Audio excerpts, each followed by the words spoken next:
Hello, acquaintances. Jack Walter here, welcoming you to the first of 3. Glad that you're all here sitting comfortably, ready for quality entertainment tonight. The story tonight is that of confusion, a human's ability to cope under its pressure and the eventual stress that comes along with it. See, we as humans don't do well under it. It affects our ability to make the most logical choices, going with your gut instead of your brain. Situations make you act fast, and with that comes poorly timed judgments. Ill-fated even. Tonight's tale, which I call Sail Away, takes us on a lovely setting of wide open seas by a sweet harbor town. It doesn't stay that way for long though, so don't get your hopes up. And it starts with one man and his boat.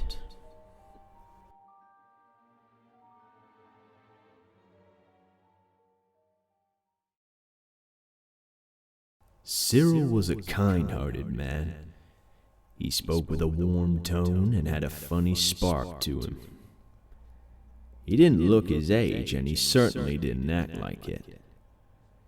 Just now he could feel the breeze hit his face as his boat sailed. The smell of the salt in the ocean was an old favorite of his. He loved it, but the smell of cut grass or rain on pavement just made it a distant third. He grew up with the smell of the ocean, worked with it, and even in his retirement, he still occasionally takes trips on it.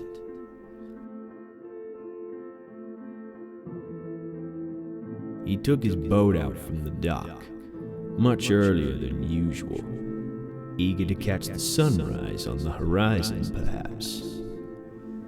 He certainly wasn't tired. He was still full of life to be sailing the seas.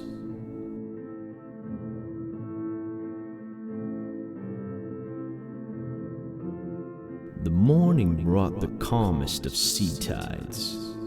He could hear the seagulls flying overhead, and the gentle brushing noise of the waves on his boat were enough to make anyone feel relaxed. He eventually stopped the boat and dropped anchor. This was a perfect spot, he thought. It looked the same, but to him it was just right. Cyril wandered around looking out to sea from the bow, the stern, and then made his way inside his lavish boat. It was fairly new. Its sleek wood kept clean and polished. Cyril popped on the kettle to brew a mug of tea. He waited, looking out the cabin window, and his eyes met his wife in the picture of the happy couple together hanging on the wall. Time to wake her up, he thought, his playful mind coming up with a joke in his head as the time now hit 7 a.m. He opened the room door, but his wife of 50 years wasn't there. How could this be? Cyril swore the both of them climbed on board first thing when they got up this morning. There wasn't even a crease on her side of the bed. Cyril started to panic. He rushed upstairs as the kettle boiled, but he was relieved as he saw her familiar hair. The light and natural blonde bombshell he fell for just sat by the captain's wheel. She looked down at him with that smile as he said, "Tea's boiled." The two came inside the cabin for a sit-down. Cyril had the 2 mugs ready, His tea was strong yet sweet, 2 sugars and a dab of milk. His wife's was the standard cup, half tea, half milk, with 1 sugar. Cyril noticed something about his wife. When she sat down and started to drink, she looked off, like she had seen something. He asked, "What's wrong, honey?" Her eyes slowly trailed up from her tea. Licking her lips, she said, "I think we're being followed." "Followed? By who?" Cyril asked. "I don't know, but we are sure as hell not staying too long out here to find out," she said. "I saw a black dot, Cyril. Something's coming fast behind us." "Well, we better call someone and get the radio." "No. I think it's something for me," she said, interrupting him. Cyril was confused. He didn't have a clue what she could have meant by that. Was it something she never brought up in her marriage? Something beyond his comprehension? "What is it, dear? Tell me. Now's the time to, if it's serious." Just then, the two heard the roaring of a high-pitch engine, a speedboat on their tail. Cyril's wife put down the tea and told Cyril to stay in the cabin. It got closer and closer until it came to the port side of the boat. No window on this side. Cyril just put his ear towards the wall and listened in. From afar, he could hear whoever it was on the speedboat speak through a megaphone. "We know Cyril's in there. Bring him out so that we can negotiate." "You know fully well if he knows who you are, it'll swing in your favor. I'm not handing over anybody until my demands are met," she said. "Demands? How do they know me?" Cyril thought to himself. He started to get scared for the fear of his own life, as well as his now mysterious wife.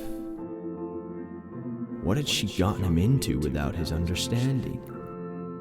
Cyril wanted so desperately to step up through the cabin stairs, but he did not know enough yet to press on.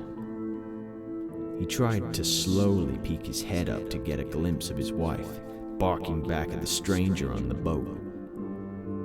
Etching closer and closer, but as he did, he heard the click of a gun's lock. His wife, the sweetest thing in his existence, who wouldn't hurt a fly on any occasion, was now holding a gun to his head. The people on the speedboat all panicked as they saw her draw the gun out. They sounded clearer now. There was about 3 of them, begging her to think things through. "Don't think I won't, 'cause I will. I'll put a bullet in his brain and I'll only be helping him." "Just bring him up here and then we can talk. We promise we'll discuss your terms as soon as we see Cyril." Cyril looked again to see his wife beckon him up to the deck with a wave of the gun. Like a scalded dog, Cyril slowly walked up the stairs and saw out to sea the 3 men in the speedboat. They were a band of police officers looking out in relief at the sight of him. "Okay, we're just gonna ask Cyril a few questions, and then you can explain your demands, okay? You alright, Cyril?" As I'll ever be. "Good. Have you been harmed in any way?" No, she's my wife. She hasn't hurt me in the 50 years we've been together. What's this all about?" The policemen looked at each other with raised eyebrows. "Okay, Cyril, listen to me. I need you to say your goodbyes to your wife for her demands to be made. It is for your own safety." No, I won't. This is ridiculous. Cyril, listen to me, his wife said. You don't know anything, and it's better that you don't. Cyril's head could only look back and forth between the wife and the three on the boat. He couldn't foresee what would come next. What were the men here for? Why is his wife so relaxed when pulling a gun out on him? His frustration boiled as the vein on his head bulged. He had to give in. Okay, what do you want me to do? Good boy. Now listen! The payment? I want it on my phone screen in the next 10 minutes, or he's gonna go sink! His wife demanded. We're getting the family on the line right now. The man on the left had someone on the line. As the conversation deepened, the person on the other end was frantic. It was a heated exchange, but the officer managed to calm the individual down for the back and forth of the negotiation. They need your account number. They're willing to pay. Cyril's wife didn't hesitate, scrambling to get the phone from her pocket. But just then, in a spontaneous decision, Cyril tried reaching for the gun in her hand. Her phone dropped, and the two rustled around the boat's bow in a tussle of strength. She was way stronger than what Cyril originally thought, but as the two stood up again, the three officers looked poised and ready to shoot, but held off until an eventual opening. Just then, Cyril bit his wife's hand, and she released the gun. It flew backwards as the two backed off. Cyril hesitated for too long, staring at it, and his wife barged past, grabbing and raising it. Then the trigger was pulled, and the bullets sounded off. Both of them. Cyril fell back, and so did his wife. The policeman in the center of the boat shot as quick as she did. They were both hit. The two laid there, writhing in pain. Cyril's eyes met with his wife as he could hear the police making their way on board. Though he was confused, he was heartbroken. He never thought it would have to come to this. He just wished he went first. Cyril saw the life from his wife's eyes leave her, and he laid his head down, emotion running down his eyes. The police got to his side and radioed in for medical help. They kept the pressure on the wound, but it did no good. "Come on, Cyril, stay with me," the police chief shouted. Cyril's life came to an end out at sea. The never-ending horizon, where him and his wife ventured into all the time, was his last. The paramedics, police, and Coast Guard, along with Cyril's family, were by the dock side where the two had left this morning. Cyril's daughter broke down into tears at the sight of him being carted away. Held close by her husband, she let it all out. The police chief hung his head down as he looked over to them, disappointed that it had to end this way. But he made his way back round to the car to meet with his second officer. "Those reports all done?" "Yes, sir." "Did we hear on the condition of the living carer?" "She was concussed, sir. The assailant did a pretty good number on her." "And his medication?" "Left on the side. Hallucinations follow on shortly as the day progresses for people with Lewy bodies." "All right, come on. Let's head back."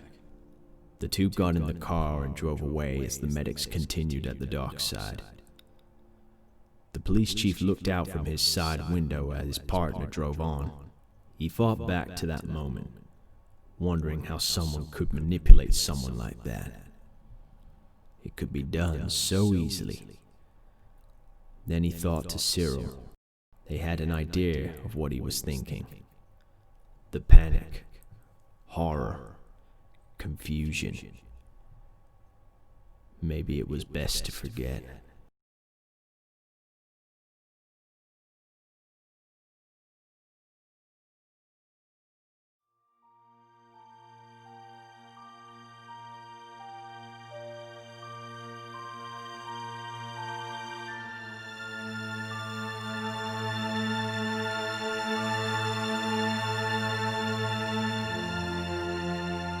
Just because you think a place is perfect doesn't mean it won't be like that for long.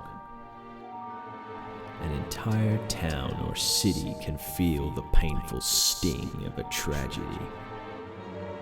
Like a snake, it waits, then it feeds. All you can do then is just watch in shock as its jaws wrap around everything, sucking it in until it was completely engulfed. We watch it all right till it swallows. I hope you can digest what you have heard today. Don't be shy to dine here again.